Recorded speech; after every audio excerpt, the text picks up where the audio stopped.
Ladies and gentlemen, welcome back to the Shirtless Plantain Show. This is the weekend review. Alongside myself, Tosin, your host, you have Deen and Coach. Fellas, how's your day going? How's your weekend going? I'll be real, man. It's been a good weekend.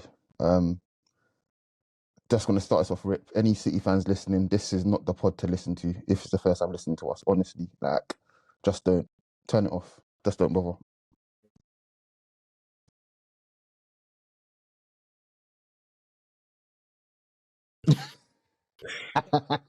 Well, I wore black because they had a funeral this weekend. Yeah! Let's go to France first. Monaco-Brest. This game was actually probably my favorite all weekend. It's fun. Very, very fun.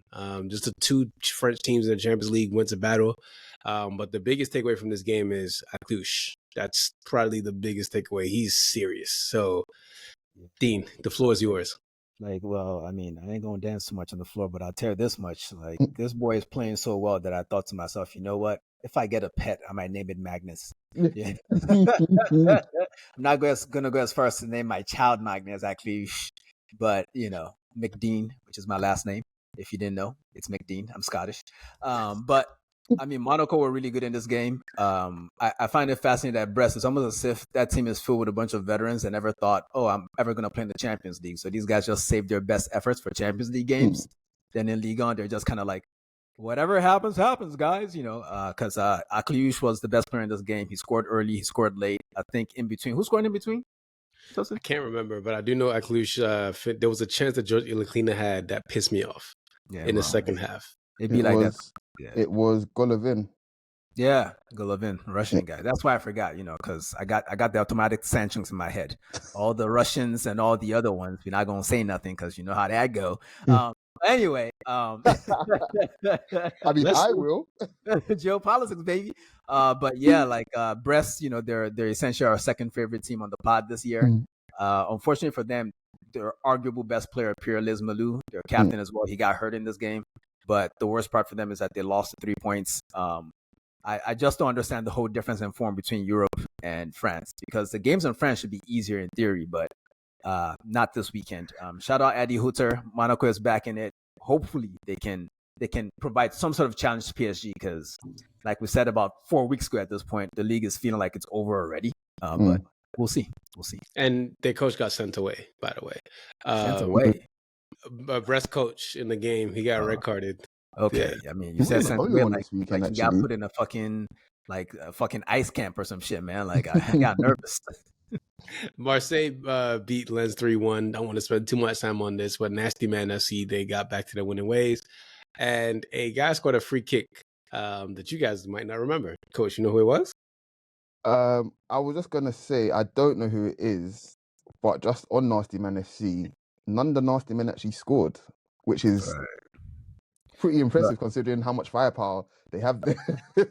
If you think about it, though, like, what's worse, one of the Nasty Men scoring or an ex-Spurs player scoring? Okay, it's still the Nasty Men. I'm kidding. I'm kidding. It is, but I thought about it at least. Yeah, but this was probably the most controversial ending to it. Well, not necessarily ending, but sort of denouement, if you will, to a game this weekend, because Lens actually equalized. It was 2-2, but the goal got called back, and Marseille got a free kick on the edge of Lens's box instead of it being 2-2, was then 2-1 again. And from that free kick, they went up 3-1, and that was the game. Yeah. Which, if you're the coach of the team that happens to, you got to be fuming. Like, for the next week onto the next game, you're just mad as hell because he's breaking baguettes. What's that? He's breaking baguettes up and down France for the next week. Bro, like, man, like, a ginger doesn't have a soul, but, whatever soul he had, he lost it this weekend after they did that to him. I can't lie to you. When he said breaking baguettes, I was like, what kind of new shit is this? Is this Breaking Bad in French? Breaking baguettes, oui. Bon, merci. Reims won, Lyon won. Sharky is, doing this thing, putting a little display. Yeah, he's just a fat fucking Magnus Aklouche. That's really, I'm kidding. He was fantastic in this game. Like, he ran the whole game. It's a bit of a shame that Lyon could not get 3 points out of this game. They totally deserved it. He by himself deserves to get the 3 points. He was just, if you can go watch the highlights of this game, go watch them, because all the 90% of the highlights in this game are just Shirky doing cool shit. Like, he was fantastic. Do you guys think he gets a big move somewhere? Well, that's what part of what I wanted to ask. Are they relegated or are they not relegated, guys? Like that's what I They're need to. not. Nah, Okay. they're not.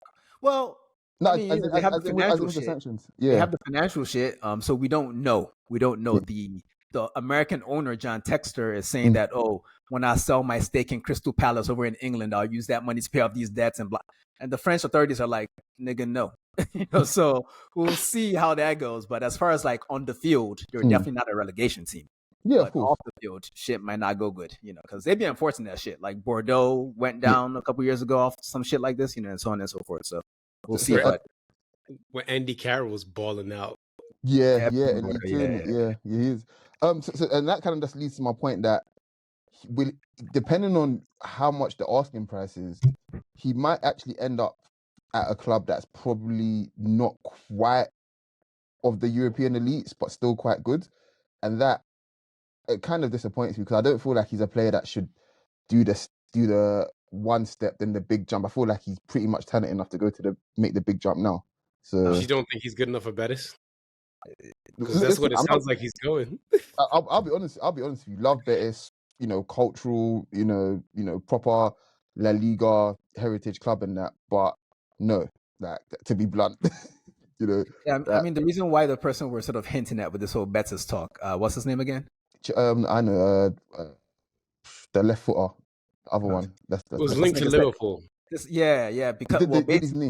had all those injuries. That's why that happened. I think if Shirky stays healthy and he doesn't keep getting fat, then he'll be all right. Nabil Fekir, that's the Nabil Fekir, yeah, that's the guy. That's the guy right there. Yeah, but Ryan Shirky, man, keep an eye out. If you didn't know about him, pay attention.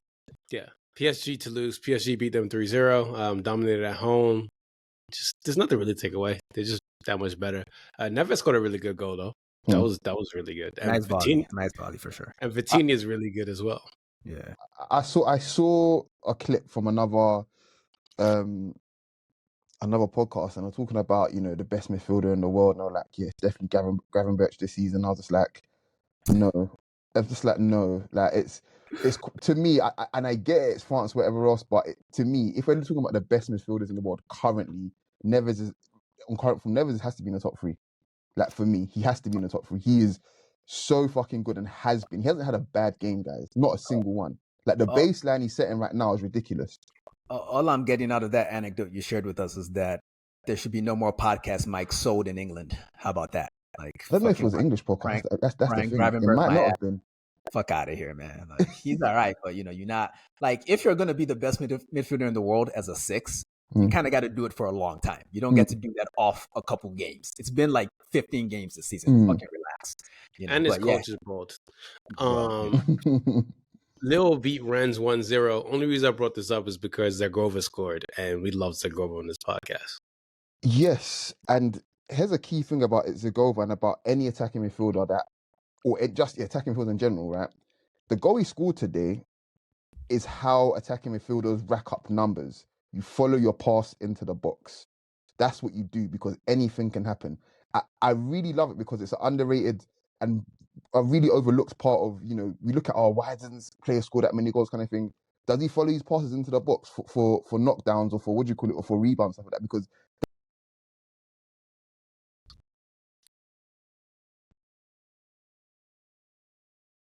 Jonathan David holds it up kind of thing and it's bouncing around and he comes in for it. Lampard did it. Ramsey was great at it. Scholes in his early career was great at it. Like there's so many examples of this of guys just following shit into the box and it's not because you got all the technical talent in the world. You're not above it. You know what I mean? So yeah. Let's go to the standings. Yes, indeed. Let's go to the standings. So as Tosin alluded to earlier, it's kind of boring in France, but PSG are top, 32 points. Monaco on 26. It gets a little bit interesting in third and fourth place because Marseille and Lille are on 23 and 22 points. Yeah. Well, you know who else is flying high? Bayern Munich, because we're going to Germany. Harry Kane got a hat trick, 2 penalties, and his first touch on that goal that he scored was just disgusting. It looked like the Bundesliga logo. Yeah, that was pretty cool. It's always nice when we get those little internet baits, if you will. But yeah, I don't know. I'm sorry. Like there'll never be a part of me that's impressed by motherfuckers racking up a bunch of stats when a bunch of penalties are involved. I'm sorry. Like, penalties are, people miss them, but they're fucking easy. Okay. Like, the only thing easier than scoring a penalty in sports is scoring a fucking free throw. All right. Like, I'm sorry. That's only because we don't have goalkeepers in basketball, so yeah. But you know what? Props due where they're earned. I mean, being the fastest person to ever score 50 goals in the league is something worthy of respect, regardless of who did it and when they did it and whether they actually exist or not. So, yeah. Frank, go ahead. I was gonna say my headline from that game in general was everything and anything you know about XG. If the only footballer in the world that you watched was Jamal Musiala, you'd never understand XG ever, because he's able to turn shit that is nowhere near being a goal to being a goal in like less than a second or just about a second. Like, it doesn't make sense. If you was to plot his shot map or chance creation map, where the ball starts, basically, it's all him most of the time. He's not really playing combinations. He's just carrying the ball through like impossible corridors. And before you know it, you've got like a 0.6 XG chance out of nothing. He doesn't make sense. I'm going to keep banging this drum every week. You just said a bunch of shit that makes no sense to me. I was going to say, all these goddamn nerdy ass numbers and shit. It's like, did the nigga score or not? Don't pretend as if you don't know, Deen. You read all the articles too. I do. I just don't fucking rant about it on the fucking podcast, nigga. but for real, like there's nothing that he does that will ever make sense to me from a nerdy standpoint. He breaks the game in every way you can imagine. And that's always listen, man. Until this motherfucker becomes more efficient with his finishing, I'm banning Musiala talk on this podcast. It's too much, man. It's impossible. This motherfucker, he's just caca without the efficiency. That's what's going on here. Like, he needs to step it up. I want more from him. I want the end product. Like, the whole aesthetic of dribbling past a bunch of people and not finishing the chance, I'm done with that. He needs to finish a chance or start doing just the headers every week. Enough with this fake German, English, fake German, fake deported German, English, German. He's just being a hate. He's gonna be back to glazing him next week. Yes, I've decided and I'll hate Jamal Musiala. He's Nigerian, by the way. Anyway, let's move on to Frankfurt and Werder Bremen. Frankfurt did not have a goal from Omar Mamouche or Hugh Etike, but it was the World Cup winner, Mario Götze, who scored. So, yeah, there's that. Sometimes you need the old vet to step up when the young ones aren't doing it right. Yeah. Leverkusen beat Heidenheim 5-2. Boniface is out for the rest of this until next year. Rest of the year. Yeah, because Nigeria hurt him again. I don't know what it is. No, we didn't. Nigeria, so. He heard him. He heard him his damn self. We told him to stay inside. Didn't we tell him to stay inside a while ago? We did. He didn't listen to us. Now his hamstring or his ass string or whatever the fuck string, some string keeps plucking in his body all the fucking time. Like, he's so fragile. It's a shame because he's such a good player, but it doesn't look like they're going to miss him because Patrick Schick went crazy with a hat trick. So I didn't expect that. That was razor sharp. Yeah. Dortmund beat Freiburg 4-0. The 8th home game win in a row. Dominant. That's what happens when you threaten people. They threaten Nuri Sahin, they're going to throw him outside, hang him over a fucking balcony. And he decided, you know what? No more. So they won 4-0, and that's fire. So good for him. Jamie Bino Giddens, go ahead. Yeah, I was going to say it's nice to, because he hadn't played in a while. I don't know if he was injured or not, Jamie Bino Giddens, but he came on, scored the final goal in this game. Trademark goal at this point. It feels like he scored that kind of goal every time he played for them. Yeah, that area, So then also, as fake Yanks on the pod, it's nice to see Gio Reyna back. He hadn't played since August, so good to see him back and healthy again. Did he do the Trump dance? Man, fuck these little crackers, man. I'll be real. I think they went for goal of the month competition in this game because Brandt's free kick was fucking great. So was oh my days. Gittins' goal was great as well, actually. But yeah, Brandt's goal was probably my favorite, actually. To be fair, that was his first goal of the season as well. No, high key, the best goals in Europe every week come from Serie A, but we'll get to that. Oh yeah. And it's been like that too. Now we'll get to that. They host Bayern Munich next, so that'll be fun. Fun for who? Me. Okay, good. It's not gonna be fun for Dortmund. I'll tell you that fucking much right now for free. Hoffenheim and Leipzig was 4-3. This game was an instant classic. I mean, they were going back and forth. You remember I forgot the UK rapper when they were sharing the mic together. That's what they were doing. Oh, Twin on and Twin Two. Pause. Sharing the mic. Oh, come on now. It's 2024, man. Stop that. Exactly. It's 2024. They rocked the mic. But yeah, Nusa had a brilliant game. His back injuries might be behind him. No pun intended. But Hoffenheim ended up scoring like the 86th, 87th minute with a header, and that's all she wrote. Yeah, classic case of the new coach bounce, because they fired their coach last week, was it? And they got someone named Christian Ilzer in. I don't know him yet, but we're about to know who he is. If he's starting like this, good for him. But Leipzig, man, I think once that Javi Simmons injury happened, it was kind of a wrap for their season, So we'll see how it goes. But it was nice to see Nusa playing really well, because again, it sucks when a young player with great talents is held back by injuries, So it's glad, as Tosin said, that he's put it all behind him. Yeah. Coach, give us the standings in Germany, please, and thank you. So you got Bayern Munich with 29 points, then Frankfurt in second on 23 points, Leipzig on 21 points, then Leverkusen in fourth on 20 points. Dortmund not actually that far behind them, they're only a point behind them on 19 points. Fair enough. Let's go over to Italy. Love this league. Racism aside. Atalanta beat Parma 3-1. Only reason I'm bringing this up is because Ademo Lookman scored again. And these guys look good. Ratecki opened up the scoring. Edison got a second. And boy's back from an ACL injury already. Scalvini? He's back. I'm sure he has the best medical professionals and all that, but he literally got hurt right before the Euros, and he's back from an ACL. I know he's young, and young people recover really quickly from these sort of injuries, but it just feels unnecessarily risky to me. Like the guy's career is gonna last another 10 to 15 years if he's lucky. It just feels unnecessary. Like, was it really an ACL though? It really was. Are you it sure? was an ACL. Yeah. Sounds like an ACL from Timu, but that's just me. There's no way you should be playing in like. It's crazy, man. Like they 6 train months this nigga like after the ACL. You're saying they cook the ligaments? Yeah, like the Adrian Peterson of Serie A and shit, man. Like that's crazy, but good on him, man. Happy for him, but a little nervous. Yeah, it's insane. Verona, they got their ass beat. No Lautaro Martinez, but Inter still had a party. There was a brace from Marcus Thuram. Joaquin Carrera turned up. De Vrij scored as well. Bissek wrapped it up before halftime, and that's all she wrote. Yeah, this was a nice control performance by Inter. I kind of like the idea of scoring 5 goals before halftime and just chilling after and not conceding a goal. That's important. I hate when a team is clearly the better team in the game and they concede a goal for no reason, But Coach Marcus Thuram rounded the goalkeeper twice in this game. What do you have to say for yourself? Fucking hater. All I have to say is that after I saw the first one, I was just like, why is he falling on the floor? Like, this is, this is so unnecessary. Like, control your body. Like, why are you doing that? Even Danny Welbeck grew out of that shit. You know what I mean? Man, like, how about you control your brain, nigga? No. This, by the way, this is the same guy that I was hating on him literally less than a week ago, by the way, guys. So I wasn't hating. I was just agreeing with a hater that was influencing me. Like, you know how Little Caesar's pizza be good when a hating ass bitch like coaching in your ear? Oh my gosh. That Facebook post, by the way, is one of my favorite. The Little Caesar's Facebook post. Let me be real and let me be fair on Marcus Thuram. To me, he is very fortunate to playing at a level he's playing at with his gifts.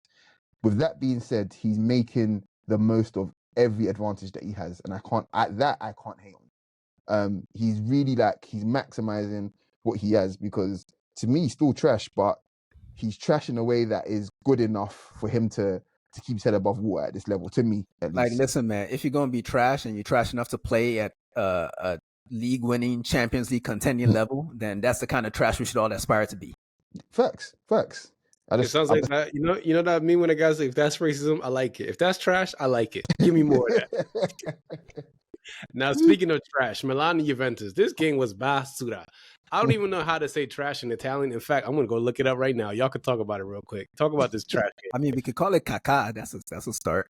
It's called spazzatura. It's called spazzatura. That shit is spazzatura. That's what it was. Just terrible.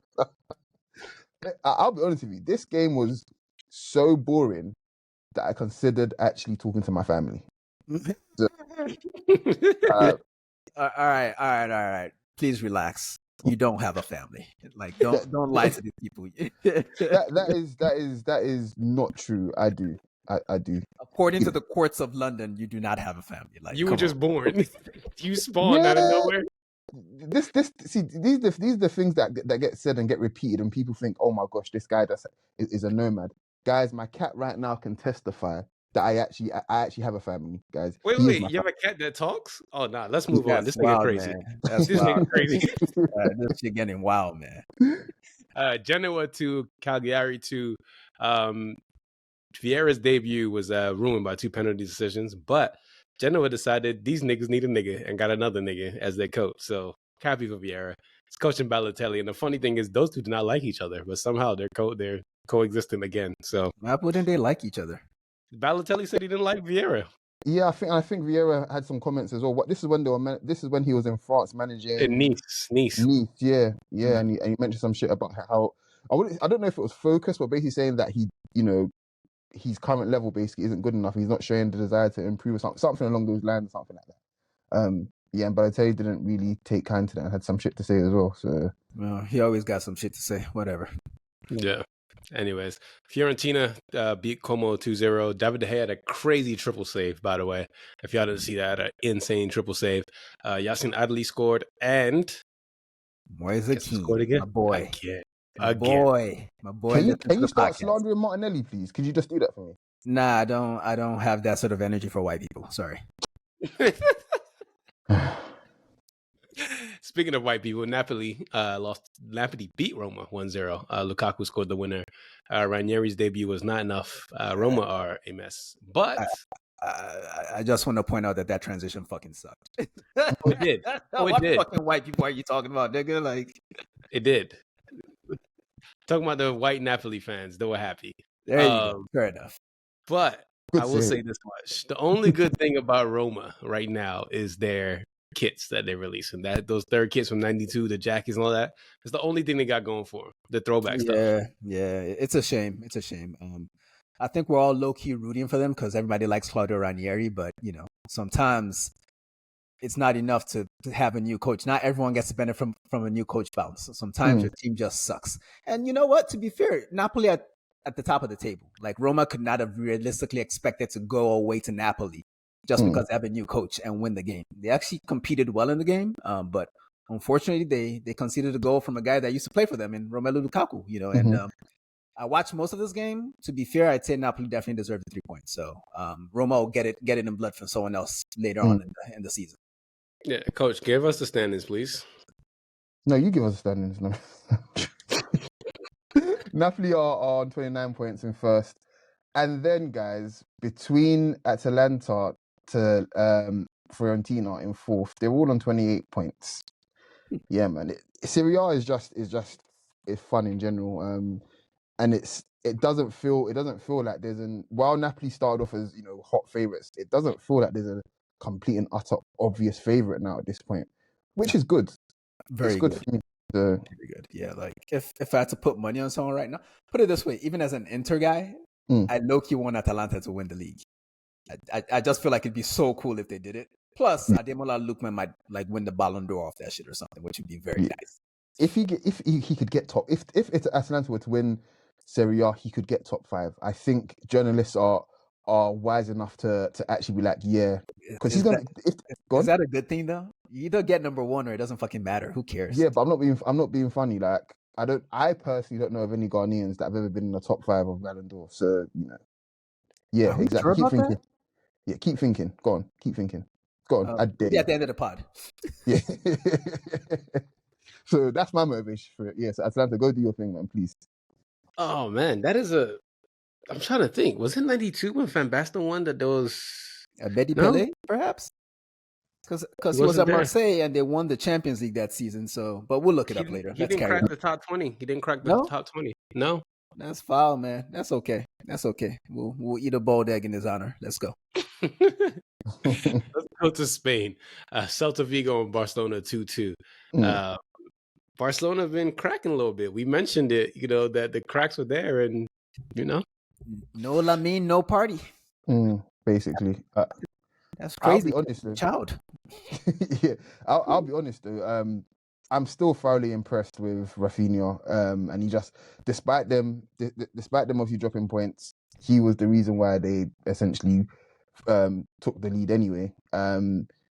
He just seems as if he's a responsible player. Like that's a really huge compliment, I think, for him. Like he's the de facto kind of Captain Fantastic sort of can get us out of a hole today, and I'll answer the call. That's what is really impressing me, because he's got all the flair, he's got all of the tricks, whatever, blah blah blah. But it's the actual willpower and know-how of just digging a team out of a hole, recognizing that I need to be the guy today, and he's responding pretty much every week. I'm just really, really impressed with him, man. Seriously. Yeah, but it's I don't know. I think this was one of those games that sort of betrays the youth of Barcelona as a team, because I believe they're top of the table by 4 points at the moment, but they're also the youngest team in La Liga. So they lost their defensive midfielder in Marc Casado. He got a second yellow, so he got sent off. Which the guy he dragged down, by the way, Alex Moriba, who used to be at La Masia, been on a journey around Europe. Nice to see him at Celta finally playing again, because he just kind of disappeared for a while. But you can't lose a guy, 2-0 up. You lose one player, you should be able to see that out. Yeah. Maybe 2-1. Get out of there with a point.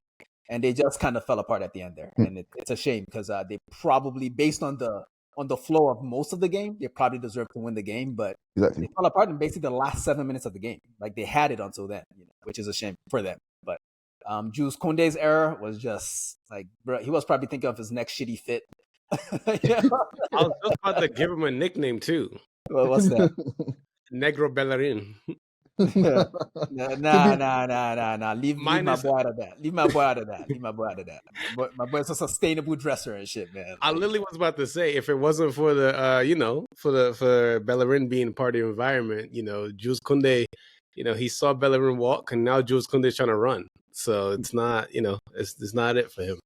But I would just on the mistake. Why aren't you clearing the ball?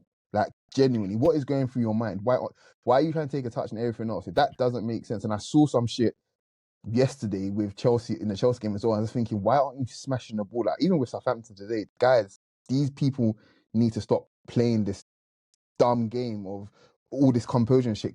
It's a simple game, football. The ball further away from your goal is a good thing. When you don't have the ball, it's a good thing, guys. Like, let's not overcomplicate this shit. These man don't listen to Sam Allardyce. That's their problem. Thank you. Do you know who does listen to Sam Allardyce? Atletico Madrid, because they were down 1-0 and ended up winning 2-1. Griezmann got a penalty, and Sorloth got a really nice finish. Go ahead. Sorry to just cut in there. That Griezmann penalty, I'm sorry. That is bullshit. Yeah, we talk about refs in England. Yeah, I'm sorry. I don't know what the fuck that was. Seriously. Garbage. It was terrible. He doesn't even know where the ball is, and he's off balance because he's fighting with someone in mid. He literally got a dogfight in mid air, and you don't know where the hell the ball is, and it hits the back of his arm as well. What the fuck is that? Just as a general point, I think the rule makers in the game, whoever, IFAB, FIFA, La Liga, the Premier League, PGM, all these bodies need to come together and have a discussion about what's important in the game. You can't be giving teams an 85% chance of scoring a goal off the most innocuous, irrelevant bullshit, like balls touching people on the back of their elbow when they're not even on balance. It's just silly. Like, we can't be deciding games based on shit like that. It's ridiculous. We need to clean up the rule book. We need to get these fucking cameras out the game. Basically, we need to go back to the 60s is what I'm saying. Like, this shit's ridiculous. I'm fed up. As Atleti did not deserve this. They didn't deserve this. As football or black people? You know what? If you want to go back to the 60s, you can go. I'm chilling here. I'm good right here. Even though it's about to feel like the 60s again, but I'm chilling. Girona, they beat Espanyol 4-1. Brian Hill went crazy, and Donny van de Beek is telling me to shut the fuck up every single week. So yeah, like I mean, 4-0 up by the 27th minute. That's insane. Like, Brian Hill was acting like he was at the Etihad or some shit, man. Isn't he still on loan from Spurs? Fuck no. Like he thought he was playing against Kyle Walker. It was crazy, man. He was going crazy in that first half. That was a really fun watch. I only really watched the highlights there, but he was, again, like the other highlight I mentioned earlier, he was in every highlight. He was like a tiny wayfish Ryan Shirky, like Ryan Shirky on Ozempic, if you will. Yeah. Real Madrid beat Leganes 3-0. Mbappe, Valverde got a nice little free kick over there. Bellingham scored a little tap in and straightforward. Easy points for Real Madrid. So there you go. Yeah, Coach. No, go ahead. No, I was just gonna say, Bellingham being back amongst the goals just lets me know that I think I'm beginning to realize he's a streaky scorer. I think that's what he's thinking is because he scored in the last game. No, Coach, you wildin'. Come on now. That. Let's be serious. Anything about his goal scoring patterns is strictly based on how Carlo has been moving around this season. If they played him exactly the same way they played him last season, I'm sure he'd have like 10 goals already. The goals dried up in January this year. So, yeah, but that was because he was hurt, right? I don't think he had the shoulder shit. He wasn't hurt. No, he wasn't. He was hurt for a bit, but that wasn't strictly the reason. But I don't. Go on. Well, I guess my ultimate point is that when I put Jude Bellingham in my team, I'm not really expecting him to score goals. Really, he is still a midfielder. He may follow his passes, like you said, midfielder should a couple minutes ago. But he's still a midfielder. He's not going to be the primary source of goals in your team anyway. So I don't know. Like, can a midfielder be a streaky scorer? I guess is a question. The point I'm making is I think him being a streaky scorer is directly linked to his actual fitness, is what I'm saying. The more Jude Bellingham's going to score more goals because he's getting around the pitch more, getting these positions more, and you're going to see a drop off probably when he's not feeling 100%. So he's not going to make as many runs into the box. He's not going to make as many sacrificial runs as well to open up space for other people, and he can actually all those sorts of things play into it. So when I say streaky, I mean in the sense that he's back now, kind of thing, but there's going to be a inevitable drop off again because whereas some people get through the shit, they're going to score goals regardless. You know what I mean? Whether you're a winger, whether you're a striker, whether you're a second midfielder, you're going to go score goals regardless. But I feel like he's as directly linked to how much ground he can cover if his body's feeding up to it, kind of thing. So you're just saying he's Nicky Lampard? No, I actually think he's probably more talented than Lampard, if I'm being honest. And Lampard definitely more. Probably, what the fuck you mean? Definitely more talented than Lampard. Well, you know what I'm saying, but it's like Lampard obviously has his entire CV there ready. Jude is obviously still building his. So Lampard had a black man to benefit off of. Okay, like Lampard basically had, if I say what I want to say, we're gonna have to cut this shit out anyway. But put it this way: if Drogba didn't exist, those Lampard records would not be as sexy as they are. Put it that way, because there was a lot of sacrifice going on ahead of him to allow them to run onto all those fucking cutbacks. Yeah, and I don't disagree with that. But the simple fact is, you still have to do it. Like, you have to be good enough to do it. Like, there's teams have seen that shit. But yeah, let's try to replicate that, and they just can't, basically. So let's get the standings so we can go to England. Spending too much time in Spain. You don't want to come to England, I'm telling you. I heard noises. You what? Okay, so in La Liga, obviously we spoke about Barcelona dropping points. They're on 34 points. Real Madrid have closed the gap. So they're on 30 points. Atletico Madrid on 29 in third, and Villarreal are in fourth with 25 points. You probably need to have a little section of Villarreal this season because I have been a little bit surprised by them. I didn't expect them, to be here in the Champions League places personally. So, well, they will earn their section when they do something interesting. They're just chugging along at the moment. At some point, I'm gonna need something like Nicola Pepe has orgy after game type shit. Some shit like that. Something interesting. Okay. All right. Anyways, let's go to England because I don't know where to transition from that. Leicester, they beat Chelsea. No, they lost did not. To Chelsea. Yeah. They lost to Chelsea 2-1. Nico Jackson's showing out, and they fired their coach right after the game. Steve Cooper's gone. So. Yeah, I don't know that firing Steve Cooper is going to change anything because the issue at Leicester is that they just have a thorough lack of talent. So I view it. But I don't like Steve Cooper because he's really fucking ugly. So I'm glad to not have him on my TV anymore. And that's okay. I will say, in addition to him being ugly, that nigga bitches about everything.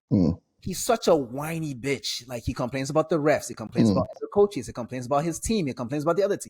So you know what? Let him go and reevaluate his own life and become a better person and stay the fuck off my TV. Don't come back.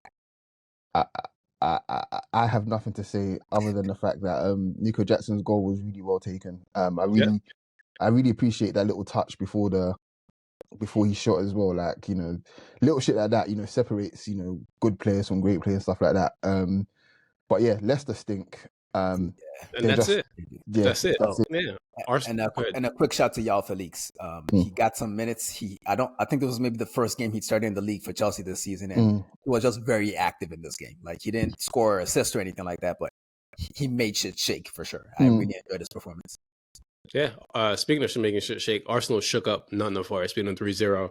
We have the Arsenal edition out right now. We also have Coach live from the Emirates. So go check out those two pieces of content we have out for you. Arsenal rotated a little bit. Martin Odegaard showed out. Saka showed out. And Arsenal did their thing. Anything you want to add? Yeah, guys, sit down, get your coffee, man. I got things to say. I'm joking, but yeah, just obviously shit that I wasn't on the pod, so there's just shit that I wanted to kind of highlight. But am I going crazy and thinking Trossard's played his best game from the start for us this season outside of PSG in the league at least? I thought it was really good, to be honest. I don't know. Rising tide lifts all ships. Like, every Arsenal player was good yesterday, so I don't. I've seen this take from a couple of sources, and I'm like, I don't know what he did that was so fantastic that he needs to be. Well, he just wasn't as bad as he's been in the last couple of weeks. Put it that way. so here's the thing with Trossard. Trossard to me has always been a type of player that, as long as he's scoring, I can tolerate bullshit basically from him, which has been pretty much how I felt about him pretty much since he's been here. But he stopped scoring. But yesterday, he was popping up in the right hand space, combining with anybody that was near him, and I think that is just another side of his game that I haven't really seen a lot of. It was really interesting and really fun to watch that he was just creating overloads by vacating his area and getting involved on the other side of the pitch, kind of thing. But yeah, Marino again carried on his Chelsea cameo, and I think the key thing here is he gives us that Spanish word, the pausa. Like, he gives us that shit, and it's really underrated considering what our midfield options are. We only really get it from our two other options at number 6, basically, in Jorginho, and number 5, basically. We don't really get that from Rice, but I think it's really nice to know that we can have that higher up the pitch, and he can drop in deep and get the ball, and obviously attract players as well, and then give an exit pass. So I was really happy with him in general. Maybe now you understand why Arteta played him in Odegaard's position at Bournemouth, but that's for another day. Carry on. You're not going to let that shit, brother. I do not. No, I'm never going to let it go. That's why I wore this kit. I don't want to see that today. Yeah, I don't want to see that nigga. What do you call it in the final third as a potentially primary option. I will literally turn off my TV while I respond to the game. Like, listen, man, the shit just didn't have an opportunity to happen. Like, this was a game that happened after the international break. There was a bunch of people who had never played together before. My point is that it can work if given time to gel. It can work. It's not my first option. It's not my second option, but it can work. The manager wasn't crazy to do it. It was just a bad game on a bad day, thanks to your tactical leader, Leandro Trossard, kicking the ball backwards in the wrong direction like a fucking idiot. But back to you, coach. Getting minutes into the legs of Georgie and Gabby Jesus is huge. Like, I don't think people that's a really underrated part of that. And it's probably going to link to another point I'm going to make. But players need to play for them to show what they're capable of. And to be fair to Jorginho, outside the ref being a cunt, basically, he didn't really put a wrong. No. Sorry, coach. You tweeted this from the stadium, and it annoyed me because it's like, we love shitting on the refs. Jorginho literally broke that nigga's shoulder. It was a yellow card. What is the problem with that book? It happened right in front of me. They're running next. And so the fuck what? That doesn't mean the facts are different. They're running next to each other, literally in real time. All it was was a coming together.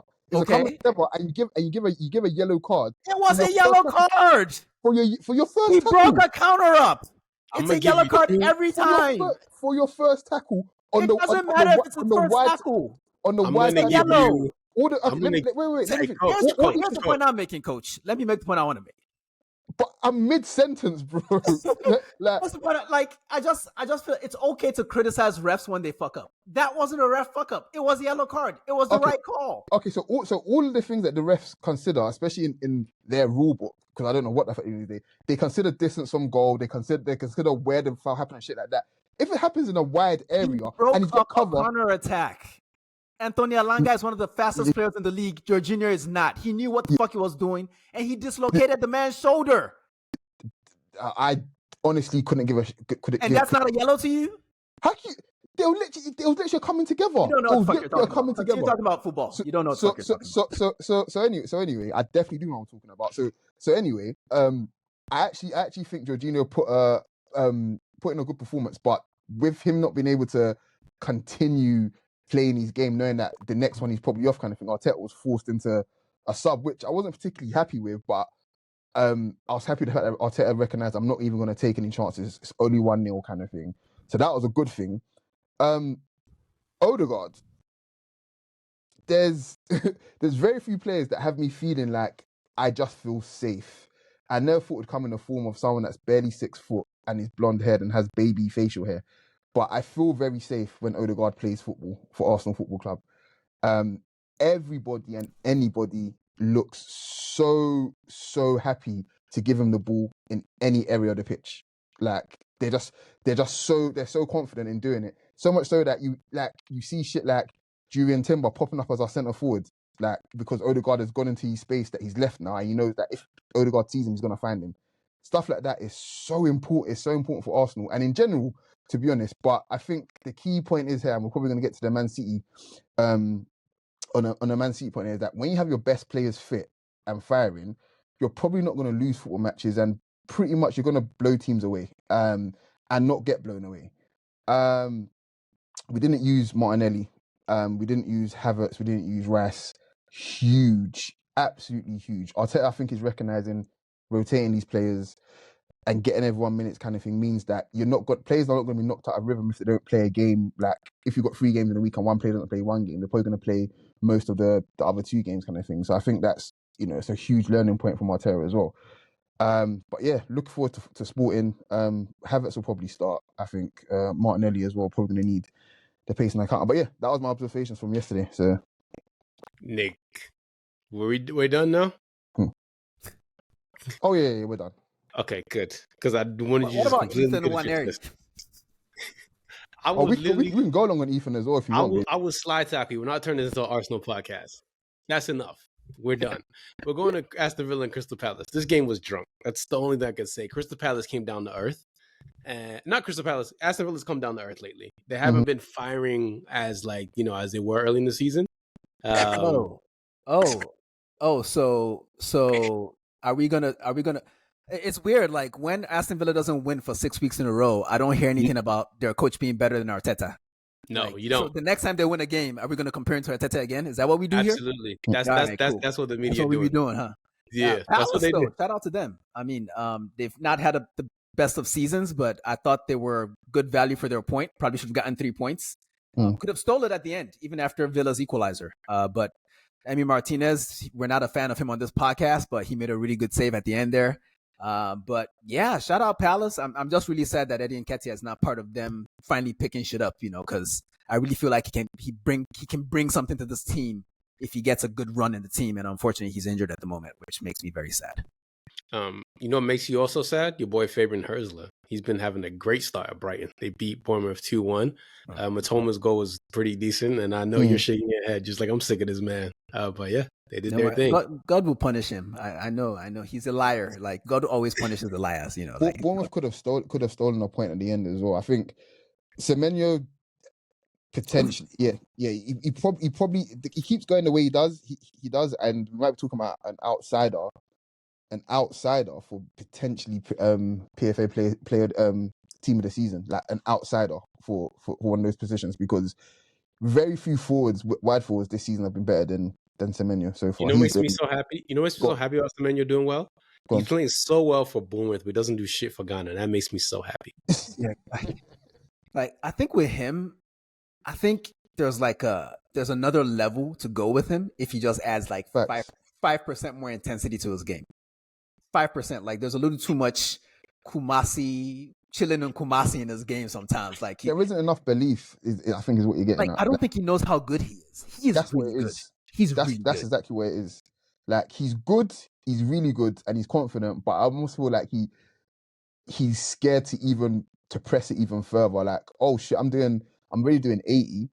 I don't need to go any further. Like, no, he needs to press that shit. He's really good. Our boy Baleba got a red card, which almost cost Brighton the points in this game. Not a direct red, thankfully, but second. Yeah, second yellow. But yeah, great game. Real fun. Hertula, God is coming for you. You see, you know, this won't last forever. And Joao Pedro, God, I love that player. I really love that player. Yeah. Follow the ball into the box again. Yeah. That's the theme. Very. Everton, Brentford. Everton are really good at playing boring football. They've done this again, so that's enough. Wolves 4, Fulham 1. I thought Fulham were gonna do a thing when Alex Iwobi scored his goal, and Wolves is like, no way, no chance, no chance. I feel like I almost feel like I'd sound stupid to say this, but I'm gonna say it anyways. Matheus Cunha, he's underrated, isn't he? Yes. They're talking about this guy being like the next £100 million move and shit. And I'm just like, he's fantastic and he's great and he absolutely can do a job for pretty much anyone in last season's top 4 for sure. Like maybe even start for some of them. But you're talking about £100 million. I'm not sure. If you're £100 million, I need 25 league goals from you. Basically, that's what I'm going to need. Yeah, I don't care if you're playing for Wolves. I don't care if you're whoever you're playing for. You're going to need. Here's a good thought experiment. Which one would you prefer at your club, Joao Pedro or Matheus Cunha? Joao Pedro. Yeah, that's a very, very good one because it's not that easy for me, man. It's not that easy. I'm just saying yes. I think Pedro's younger, right? Yes. Yeah, that legit might be the only reason why. Honestly, I'm saying no to Cunha because he said no to us a few years back, and I'm petty. That is true. I remember that when he was at Atleti, right? Yes, I'm very petty. Yeah. I do not forget. Yeah, but he probably had the best game of anyone this weekend. Matter of fact, he might be on the cover because he's black. So hell yeah. There we go. 25 as Cunha, and yeah. I'd put him at the carpet, man. Yeah, I would as well. Like I would trade him or Pedro or even fucking Yao Gomez in Wolves midfield for Gabi Jesus right now. I don't say that to be disrespectful. I'm just saying they would offer me more for my club this season. Speaking of black, Spurs gave City a black eye in both their eyes. It looked like Man City looked like Jay Leno this weekend.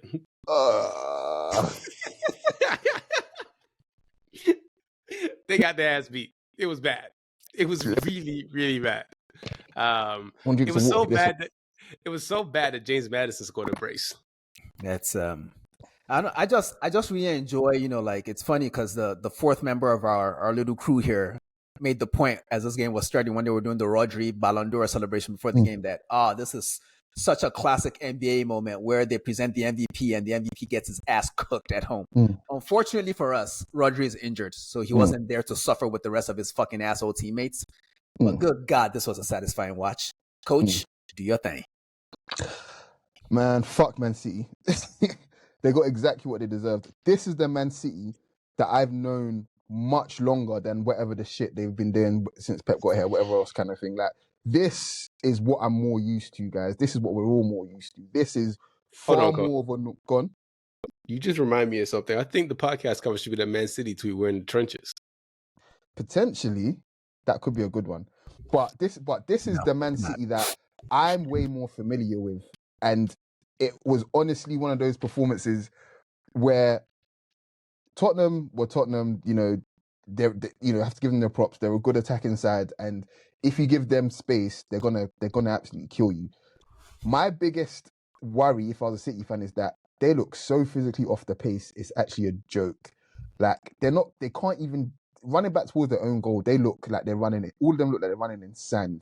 It looked like 11 Raheem Sterlings. No, for real, it looks bad. They're not like City are not competing. They're just not competing. That 10-minute flurry, like I mentioned before, about City throwing their best punches, and the moment the other team realizes this is a bit as good as it gets, kind of thing. That's exactly what happened again. Except this week it was 10 minutes. It wasn't even the first half. It was literally 10 minutes, and I worry for next week because it's at Anfield, and City might not even get a 10-minute period. They might just get blown away from the outset. Physically, City just can't compete. You know, on the Anfield thing, this version of Liverpool are not as intense as they typically are. So I think they have a chance in that respect. But I expect Liverpool to beat them, probably, just based on current form. It's going to be bloody. I don't know how bloody it will be. I think Pep might come up with something. He might do something we don't expect. Pep might bust out a deep block and play some Pulis ball. It might happen because they're getting done in transition. And the really fascinating thing about City's losing streak is that it reminds me a lot of doing the United pod with Tosin last year. Mm. You say the same shit every week. Mm. It's the same shit. It's a lack of physicality. They're getting run through. Kyle Walker is done. Rico Lewis can't tackle anybody because he's a fucking baby. And it's the same thing every week. Like, this is what we said when they lost to Brighton. This is what people said when they lost to Sporting. So it's kind of frustrating if you're a City fan that you're basically losing the same way every week. Like, there's a period of the game, that 10-minute flurry where Erling Haaland will get 3 chances. And if you underperforms as XG or doesn't score, then you motherfuckers are fucked. Once the other team is like, okay, was that it? All right, here we go. Ain't so fun when the rapper got the gun, huh? Yeah. No, for real. And the rabbit was Kulusevski, because that was the best player in the game. Yeah. He is a true gooner. He is looking out for the Arsenal. Yeah. I think as well with City, with the way they set up yesterday as well, like Pep was so close to replicating what I suggested kind of thing. I just think he got it wrong with Rico Lewis playing on the right side of their attackers behind Haaland. But even then, even if Núñez did start, I just don't see how I saw Sarr just eating everyone alive in midfield. Like, it was, anytime there's a loose ball, I just knew straight away there's nobody getting to this ball apart from Sarr kind of thing. And that's a huge thing for City, because usually they'd have Rodri at least competing. Even if he doesn't win it, he's blocking a passing lane, or he's pushed someone out to get out there kind of thing, because you can see the danger kind of thing. There's no leadership in their midfield at all right now. Just getting done there. Like, I think the most damning fact about losing to Tottenham at home 4-0 yesterday for City is that in the first minute of that game, Yves Bissouma got a yellow card. Yeah.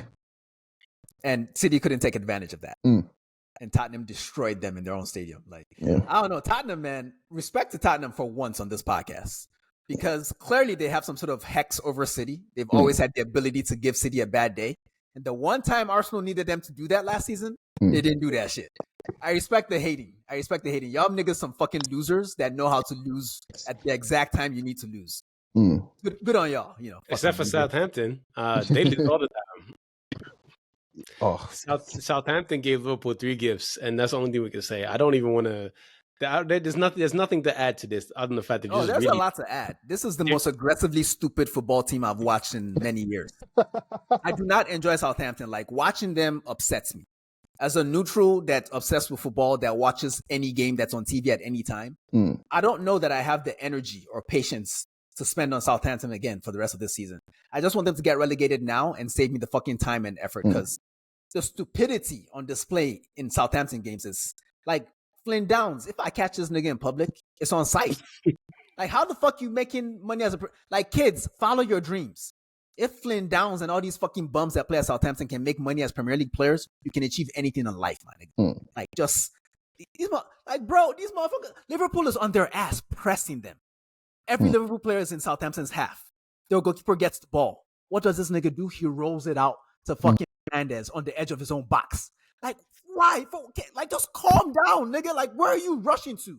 You're in a hurry to lose the game for what? Like, you're going to lose anyway. Can you just, like, slow it down on the way to lose it? Like, man, these niggas is match fixing. These niggas. Russell Martin needs to go to jail. I'll be real with you. Yeah, there is very few times I really want to, like, quote Sam Allardyce and shit like that. But really and truly, all I'm seeing from Southampton is Burnley of last year. Dog shit players trying to play a brand of football that is far, far beyond their level. Like, far, far beyond their level. By a coach that is clearly looking out for himself. That's my takeaway from it. It's a very selfish approach. Go on. And here's the thing about Russell Martin. He thinks he can get away with what Kompany did. But guess what? You're not Vincent Kompany. No. You don't have the resume he had as a player. No. You don't have a connection to Pep. You don't have a giant fucking cranium. You don't dress like Styles P. You look like a trust fund baby. Your beard sucks. Your sneeze sucks. You ain't got no bitches. You can't get away with this, nigga. You gonna coach in the fucking championship forever, nigga. You're not gonna get away with this shit.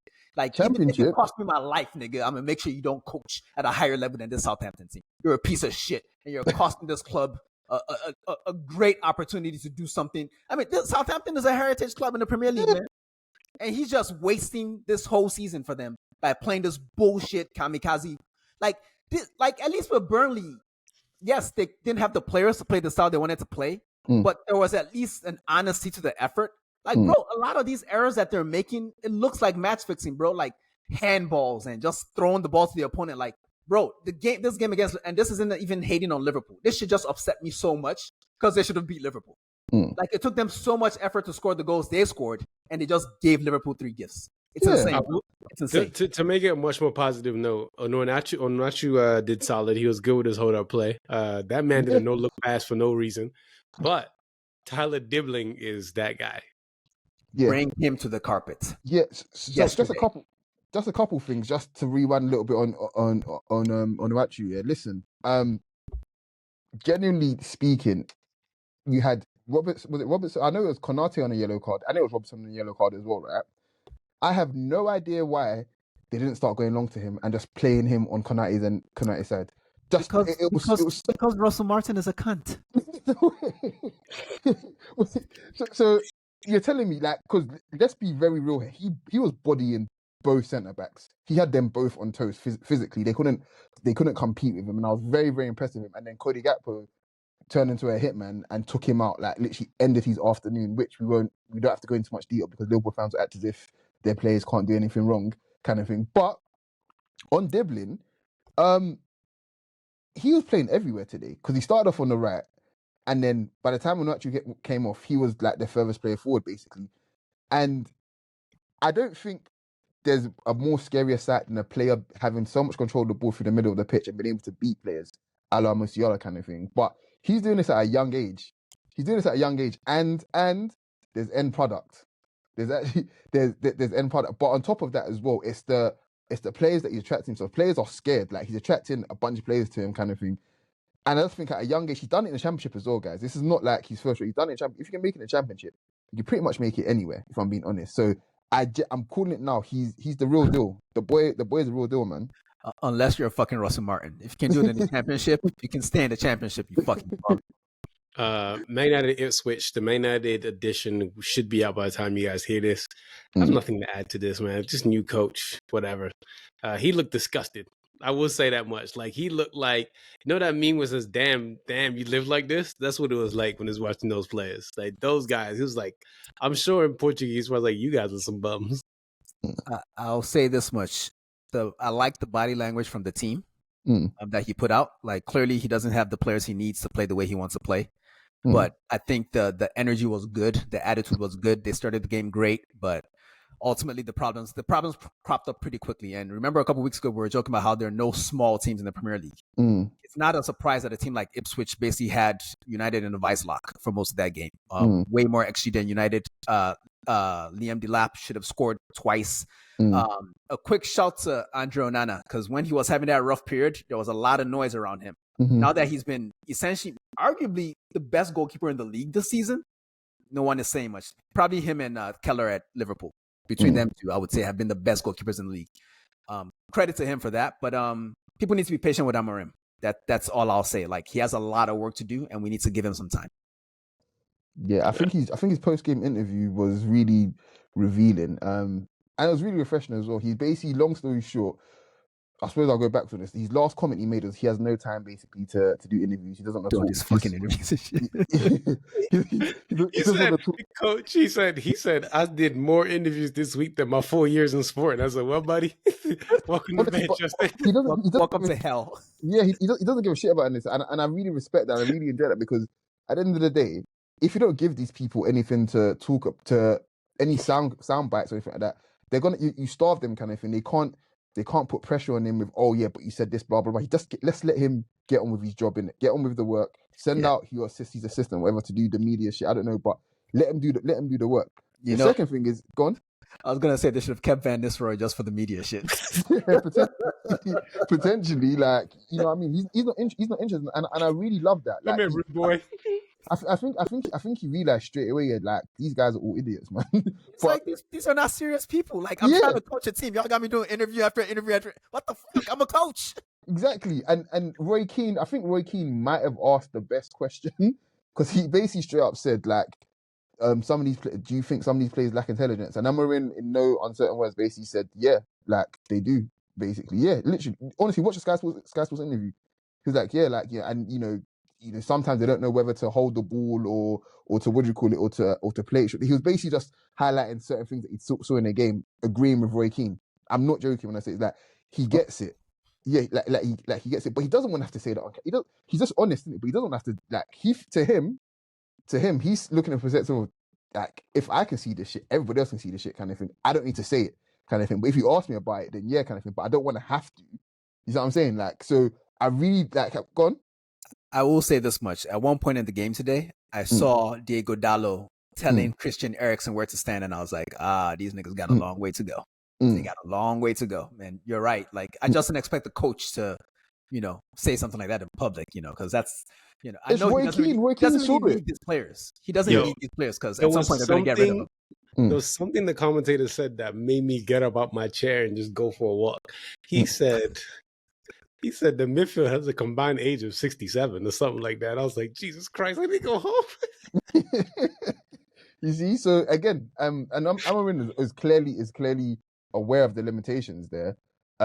But just on Roy Keane, he had a bit of beef with Ipswich fan, like, before the before the post game interview. Did not have beef with. Literally went over to them, like, and they were having a heated discussion, kind of thing. And then one of the media people, like, just pulled him away. It wasn't like anything dramatic, kind of, but Roy Keane was literally, from the body language, it looked as if he was saying, "I'll meet you in a car park." Basically, that's the body language that I got from it. When is the government of the United Kingdom going to put this nigga in jail?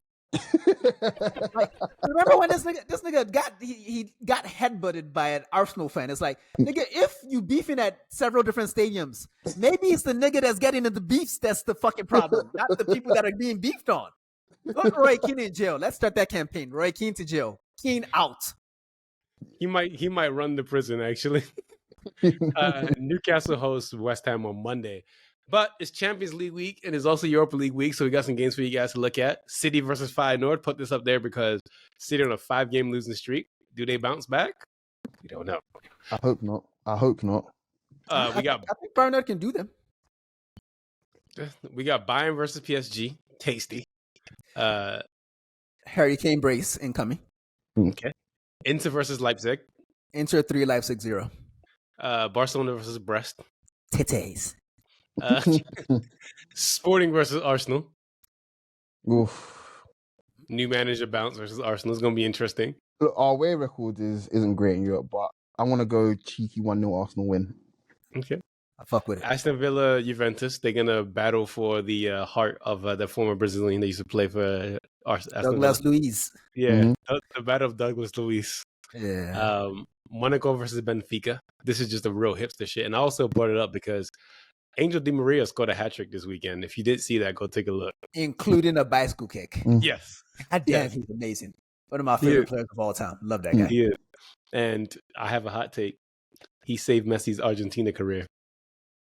So what, did he go out there like Raymond Dominic said, guys, please stop bullying my mate or something? What happened? No, he just decided to score in every final that he was in. That's all. That's I think at the end of Messi's career when he's done, I'm sure he's probably already said this in an interview at some point. But if he has to pick his favorite teammate with the national team, it will be Di Maria by far. By far. Not even close. I mean, they literally won everything from 2008 together. The That's Olympics. That's the boy. Yeah. And then finally, we got Liverpool versus Real Madrid. Delicious. Yeah. For some weird reason, I'm not that excited about it.